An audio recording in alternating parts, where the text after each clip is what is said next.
வணக்கங்கய்யா. வணக்கம் வணக்கம். 2026 அப்படின்னா அரசியல் நோக்கி ஒரு பயணம் இருக்கு. யார் ஆள போறா, நம்ம தமிழகத்தை யார் ஆள போறா அப்படிங்கிற ஒரு கேள்வி இருக்கு. இந்த டீம் எப்படி செட் ஆகும், அதுவும் குறிப்பா சொல்லணும்னா தளபதி அவர் இப்ப இன்னைக்கு தலைவரா உருவெடுத்திருக்காரு.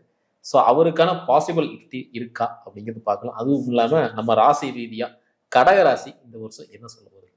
உங்களுடைய கேள்வி தமிழக தேர்தல் 2026 இந்த களத்துல அவருக்கு ஆன இடம் என்ன? நான் கரெக்டா புரிஞ்சிருக்கேன். கண்டிப்பா இல்ல, ஆட்சியை பிடிப்பாரா? அவர் ராசியின் அடிப்படையில் நம்ம பேசுவோம்.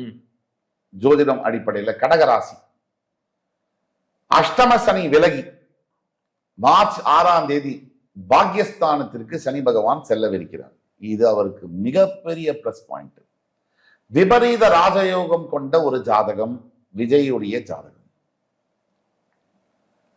அவருடைய ஜாதகத்தில் சடனா சேஞ்சஸ் ஆகக்கூடிய அம்சங்கள். அந்த விபரீத ராஜயோகம்னா என்னன்னாலே பிரச்சனை வரும், அது விபரீதம். அது பாசிட்டிவா மாறி ராஜயோகத்தை கொடுக்கும், அதுதான் விபரீத ராஜயோகம்.